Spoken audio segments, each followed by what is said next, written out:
That is a strategy that is very well used in certain situations. It can backfire. Hello, Shane Willis, Pensacola real estate expert, bringing you today's episode. I want to talk about price today.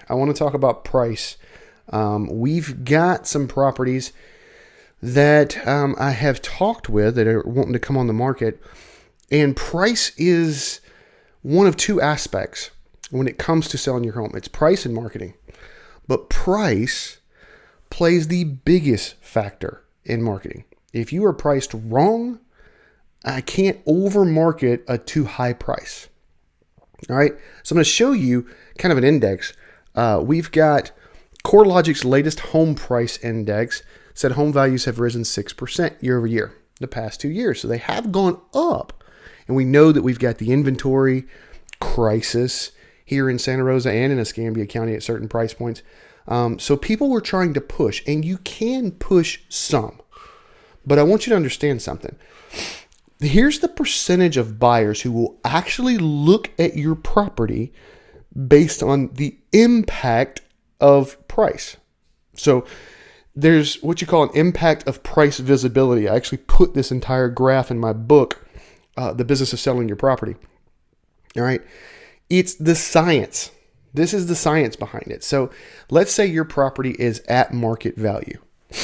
If your property is at market value, you're going to accumulate about 60% of the buyer's eyeballs. About 60. If you're listed right at market, you're going to get 60. You may get 65 because of our inventory problem. All right. But on average, you're going to get about 60.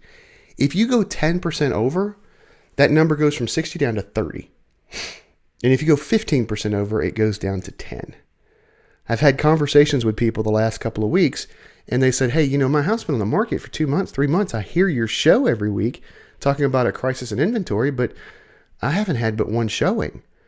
And it's a tough conversation because I have to be honest with them and say, you're just priced it too high. And what happens, because there used to be that strategy, right? Well, let's price it here. If we don't get anything, we'll drop the price. What do you think happens to the buyer psyche, the buyer psychology, if that happens? What's wrong with the property? What's wrong with it? Why did you have to drop the price? And it is statistically proven that if you go with that strategy and you have to drop the price, you will get less money for your property than if you had just put it at market value to begin with. So why do we do that? Now, let me go on down this pyramid that I'm using. All right. If you go 10% under, you got 75% of the buyers are going to look at it. And if you go 15% under, you're going to have 90% of buyers who look at it.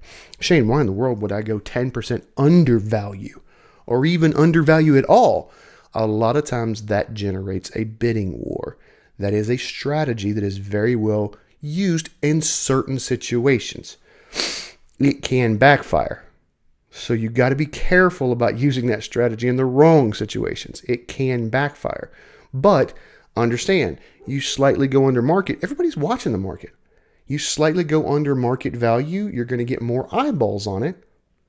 And that could generate you that bidding war that we're looking at. So I wanted to just let you guys know that. Again, if you're not watching the show every week over on Facebook, facebook.com/Shane Willis, the Realtor. There's that shameless plug for those of us listening to on Stitcher or SoundCloud or any of those. Facebook.com/Shane Willis, the Realtor. I do that show, How's the Market Pensacola, to show you where the seller's markets are, where the buyer's markets are, where the neutral market is.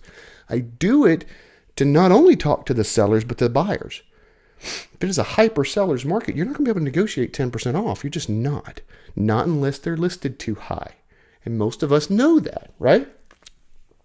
So you got to figure that out. What you need to figure out is, do you want to sell immediately or do you want to hold on to it for a while?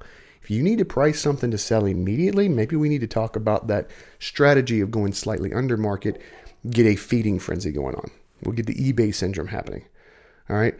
If you need to price it and you go, it's okay holding it for a little bit, maybe we just did it at market value because you're still accommodating 60% of the buyers. And with a lack of inventory, especially right now, the week before Thanksgiving, you may still get a bidding war. But if you go 10, 15% over, the amount of buyers are just not going to be there. So my suggestion is usually, let's take a look at market value. But how do you determine that market value is not just based on the past solds. Everybody wants to say, well, this one sold for this and this one sold for this, and this is the price per square foot. Wrong. That's not only it. That's like driving down the road with a rearview mirror. You got to factor in the appreciation that we've gotten this year. So if the last solds were in February, we're now in November. Okay, have you given yourself the appreciation of this year? That's true market value. All right, pricing is just so key to this entire process. All right, that's all I got for you today. As always, if you've not subscribed to get the tips, tricks, graphs, infographics, get over to 5minutesinrealestate.com, or like I said earlier, get over to Facebook, facebook.com/Shane Willis, the Realtor. We got some gifts going on over there. Have a great Tuesday.